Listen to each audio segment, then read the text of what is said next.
Selamat pagi teman-teman semuanya, semoga dalam keadaan sehat walafiat. Nah, pada kesempatan pada hari ini kita akan membahas tentang perbankan syariah. Namun sebelum itu kita kenalan dulu dengan narasumber kita yang sangat luar biasa. Yang pertama ada Kak Putri Diah Kusmastuti. Hai. Halo, gimana kabarnya Kak Diah? Alhamdulillah sehat. Ya, luar biasa ya. Kalau Kak Endah sendiri gimana nih kabarnya? Kak Endah? Alhamdulillah sehat Kak. Ya, sehat semuanya ya. Alhamdulillah juga sehat teman-teman. Jadi narasumber kita pada pagi hari ini merupakan mahasiswi semester 7 Prodi Perbankan Syariah di Politeknik Negeri Semarang. Tentunya sudah banyak menguasai dan juga banyak belajar tentang ilmu perbankan syariah dan juga sudah belajar pengalaman dan juga sudah bereksperience di lembaga keuangan perbankan syariah. Nah, saya mau ke Kak Endah dulu nih. Menurut Kak Endah, apa sih perbankan syariah itu? Baik Kak Fatih, menurut saya ya bank syariah adalah bank yang kegiatan usahanya itu berdasarkan prinsip-prinsip syariah. Jadi prinsip-prinsip syariah ini seperti keadilan, kejujuran, dan pastinya itu tidak mengandung riba, gharar dan juga maisir. Nah, bank syariah ini juga diawasi oleh DSN MUI. Selain OJK juga diawasi itu tadi di SNMUI, jadinya pastinya dia tidak melanggar aturan syariah itu. Jadi kalau bank konvensional itu kan hanya diawasi oleh OJK, Kak Endah. Namun apabila bank syariah itu juga diawasi oleh DSN MUI ya. Iya, betul. Nanti kita mau lebih tahu juga tentang DSN MUI itu sebetulnya apa sih Kak Endah? Nah, di SNMUI ini singkatnya itu ya Dewan Syariah Nasional Majelis Ulama Indonesia. Jadi SNMUI ini merupakan lembaga yang dibentuk oleh Majelis Ulama Indonesia untuk mengatur fatwa-fatwa bagaimana tentang produk dari bank tersebut. Jadi produknya sesuai dengan akad-akad yang syariah tentunya, dan kegiatan usahanya juga berdasarkan prinsip-prinsip syariah seperti itu. Oke, baik Anda. Sekarang saya mau beralih ke Kak Diah tentang apa sih perbedaan antara bank syariah dan bank konvensional. Baik Kak Fatin, jadi untuk perbedaannya ini ada beberapa aspek ya. Yang pertama tuh dari prinsip operasional sendiri. Nah, untuk bank konvensional ini berprinsip pada hukum nasional dan juga internasional yang berlaku. Sedangkan untuk bank konvensional, bank syariah, maaf ya. Nah, ini tuh mengacu pada hukum Islam yang mengacu pada Al-Quran dan juga hadis serta fatwa dari ulama. Selanjutnya di bank konvensional ini juga menerapkan namanya suku bunga, sedangkan di bank syariah menerapkan bagi hasil. Selanjutnya dari segi hubungan antara nasabah dan juga pihak perbankan. Nah, di sini kalau bank konvensional hubungannya nasabah dan juga perbankan ini dinamai dengan debitur dan juga kreditur. Sedangkan kalau bank syariah ini ada beberapa jenis. Ada penjual sebagai penjual dan pembeli, ada kemitraan atau kerjasama, dan yang terakhir itu ada penyewa dan juga yang menyewa. Jadi kalau itu berdasarkan akadnya gitu ya Kak? Benar. Jadi kalau di bank konvensional itu hanya ada kreditur dan debitur. Namun di bank syariah itu bisa disebut pembelian dan penjual sesuai dengan akad yang disepakati. Itu ya Kak Diah ya berarti ya.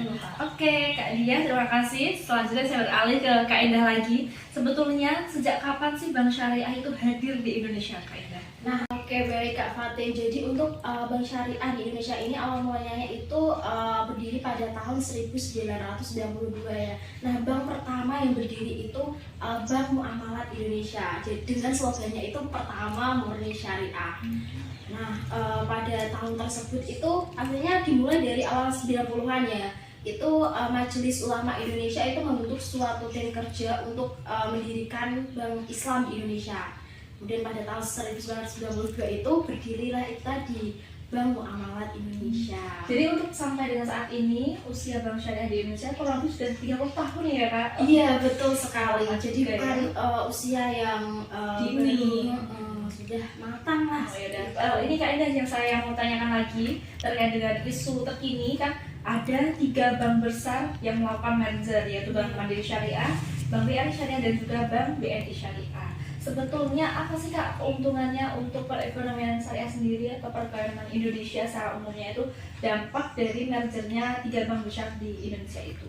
Nah, menurut saya seperti ini ya Kak Fatin, kan 3 bank itu masing-masing mempunyai aset yang besar ya. Ya, betul. Nah, dimergernya pada tanggal 1 Februari 2021. Tentunya dengan merger tersebut itu perekonomian Indonesia itu semakin membaik.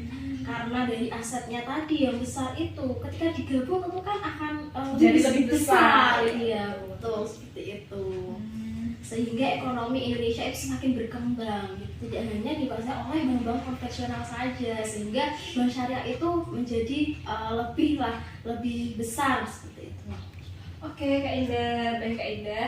Selanjutnya teman-teman kita juga akan beralih ke Kak Dia tentang pertanyaannya, sebetulnya ini bank syariah di Indonesia dari sejarahnya dan juga sampai dengan hari ini sudah ada berapa bank syariah di Indonesia?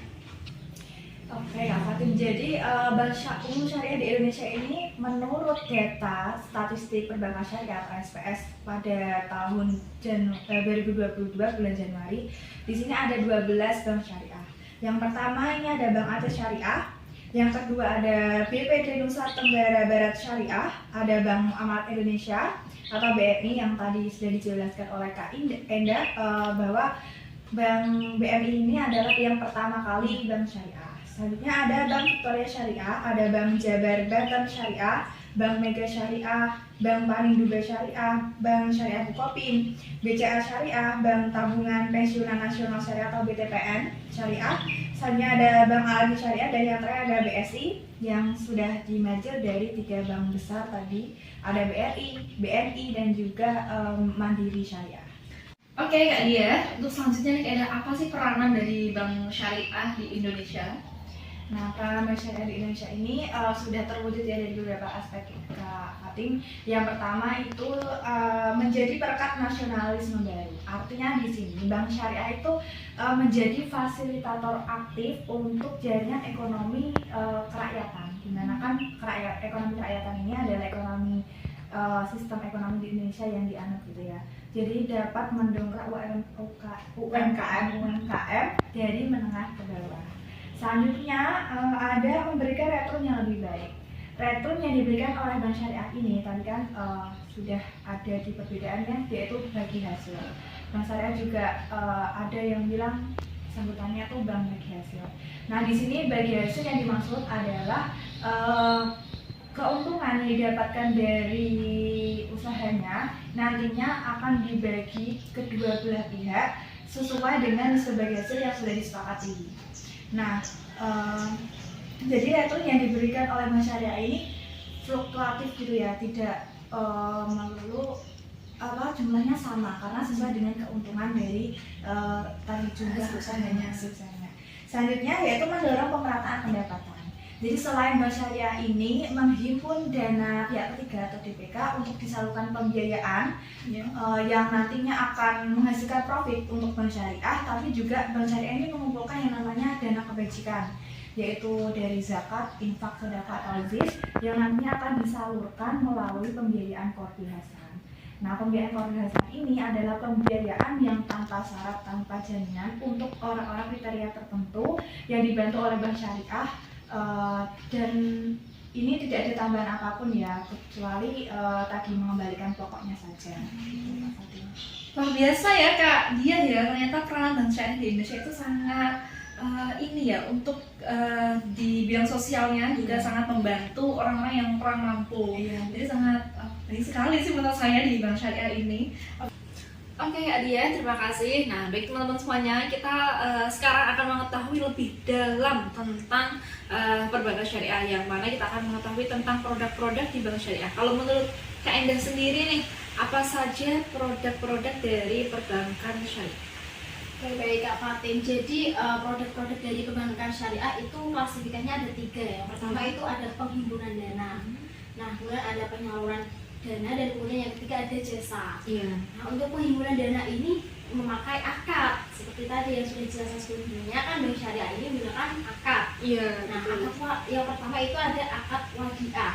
Jadi akad wadiah itu akad titipan. Jadi si nasabah ini menitipkan dananya kepada bank. Nah, selanjutnya ketika bank itu bisa memberikan bonus kepada nasabah. Nah, kemudian untuk yang kedua ada akad mudharabah. Itu berdasarkan tabungan berdasarkan prinsip regulasi ya. Itu. Nah, untuk penyaluran dananya sendiri itu ada prinsip jual beli, juga ada prinsip bagi hasil. Nah, untuk prinsip jual beli itu ada murabahah, ada biaya istisna, dan ada juga pembiayaan salam akad. Kalau pembiayaan murabahah itu sendiri itu kan jual beli ya. Iya. Jadi misal seperti ini ya Fatih. Misal nasabah ini ingin memiliki motor. Iya. Dan Gimana dia caranya? datang ke bank syariah untuk memiliki motor itu, dan kemudian dia bilang saya ingin motor dengan spesifikasi seperti ini. Bisa request ya Kak? Iya. Kemudian bank syariah itu memberikan motor ke dealer. Iya. Nah, dari situ kemudian bank syariah itu memberikan margin, dan marginnya itu dikasih tahu terlebih dahulu gitu kepada nasabah. Misal harga motornya 25 juta dan bank syariah menetapkan margin 2 juta. Jadi harganya kan jadi 27 juta. Betul. Jadi nasabah itu dengan jelas Kak Fatin mengetahui harga motor tersebut. Seperti itu kan berbeda ya dengan bank konvensional. Biasanya kan ada bunganya seperti itu kan. Nah, itu untuk murabahah. Kalau ini di depan sudah jelas ya. Jelas ya, betul. Kemudian nasabah bisa mengangsur per bulannya seperti itu. Terus ada lagi Kak untuk Iya, betul. Yang kedua itu ada pembiayaan salam Fatin. Nah, pembiayaan salam ini dia itu pembiayaan ini sebelumnya itu barangnya belum ada. Nah, tapi si nasabah ini tuh bisa request, misal dia mau memesan barang, nah kemudian tapi membayarnya itu secara tunai seperti itu. Kemudian di awal gitu Di ya? awal. Di awal sebelum setelah pelaksanaan itu ya? Iya, betul. Biasanya itu untuk pembiayaan di pertanian seperti itu, misal alat-alat pertanian seperti itu. Nah, kemudian untuk yang ketiga itu pembiayaan istisna. Nah, bedanya dengan istisna ini sama seperti salam tadi, tapi bedanya kalau salam itu bisa bayarnya itu diangsur. Jadi kayak pembiayaan proyek rumah misalnya. Nah, nasabah bisa request dia itu mau rumah seperti ini dengan luas seperti ini. Nah, kemudian tapi kan kalau salam kan bayarnya di awal. Iya, betul. Kalau istisna bisa diangsur seperti itu. Jadi lebih ringan gitu ya Kak ya? Ya, kemudian Kak Eda, apakah ada lagi tentang akad dan di produk-produk bank syariah itu? Nah, kan tadi saya jelaskan dengan prinsip itu kan prinsipnya jual beli ya, pembiayaan jual dengan prinsip jual beli. Nah, ada juga dengan prinsip bagi hasil. Nah, prinsip bagi hasil ini ada dua Kak Fatin. Ada yang pertama ada pembiayaan mudharabah, kemudian yang kedua ada pembiayaan musyarakah. Kalau mudharabah sendiri itu Nah, pembiayaan seperti apa Kak? Untuk pembiayaan mudharabah ini merupakan akad kerjasama Kak Fatin. Jadi jadi nasabah ini sebagai pengelola dana atau disebut dengan mudharib, dan bank ini sebagai sahibul mal atau pemilik modalnya. Jadi bank ini sepenuhnya memberikan modal kepada nasabah untuk mengelola dana tersebut. Nah, untuk bagi hasilnya nanti dibagi seperti itu. Keuntungannya nanti dibagi. Iya, betul. Tapi untuk kerugiannya Kak Fatin itu yang menanggung adalah sahibul bank atau bank seperti itu. Enak ya Kak ya? Iya. Namun kalau Kemudian dari bank, keuntungannya, tapi keuntungannya dibagi Oh, seperti iya. itu. Oke Kak Indah. Nah, kemudian kalau pembiayaan musyarakah, nah bedanya kalau pembiayaan musyarakah ini juga akan kerjasama. Bedanya itu kalau musyarakah itu antara nasabah dan juga bank itu sama-sama andil dalam modal bank tersebut, dalam modal tersebut. Jadi nasabah itu juga memiliki modal, bank juga memiliki modal. Nah, sama-sama andil dalam modal tersebut. Untuk nanti keuntungannya? Nah, untuk keuntungannya juga dibagi, dan kalau kerugian juga yang menanggung adalah sahibul mal atau Jadi kontribusinya sama ya, setengah-setengah Iya. antara bank dan juga nasabah. Iya, Oke, betul. selain produk itu, apakah ada lagi Kak? Nah, ada juga produk jasa. Mungkin akan dijelaskan waktu lanjut order. Oke Kak Dia. Nah, untuk produk jasanya ini apa saja Kak Dia?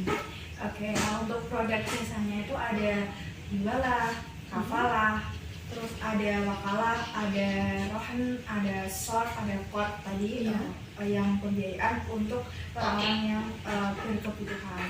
Kak, Iya, saya mau tahu satu-satu Kak. Oke, Bisa dari yang dijelaskan. pertama adalah wakalah. Iya. Wakalahnya adalah perwakilan ya. Jadi bank ini sebagai perwakilan dari nasabah untuk mungkin ya menagihkan kewajiban orang untuk menolak. Ini biasanya terjadi di inkaso. Iya. Selanjutnya ada kafalah. Kafalah itu penjaminan pihak bank bahwa orang ini misalnya nantinya akan membayar hutangnya gitu. Selanjutnya yaitu SOF ya Kak. SOF ini untuk transaksi valuta asing. Nah, valuta asing itu yang mengandung riba di dalam tauhid syariah itu tidak dipraktikkan seperti forward. Nah, itu tidak dipraktikkan di bank syariah. Selanjutnya ada qard tadi sudah ya, pembiayaan yang diberikan kepada orang yang membutuhkan dengan kriteria tertentu gitu. Selanjutnya ada ron itu hege. Nah, itu beberapa jasa-jasa yang ada di bank syariah. Apakah sudah kan? Cukup ya? Sudah. Nah, sudah semuanya ya kan? Iya. Pokoknya yang produk perbankan syariah ada yang di jasa seperti itu. Oke Kak Dia, terima kasih. Terima kasih juga Kak Enda. Terima kasih juga penonton yang sudah setia menonton kami. Oke teman-teman, cukup sekian dari kami. Terima kasih banyak sudah menonton. Semoga bermanfaat. Nah, saya ada pantun untuk penutupan nih. Pergi ke masjid mendengarkan ceramah. Pulangnya mampir ke toko sajadah. Kalau kamu muslim-muslimah, yuk beralih ke bank syariah. Bank syariah, bebas riba dan terpercaya. Assalamualaikum warahmatullahi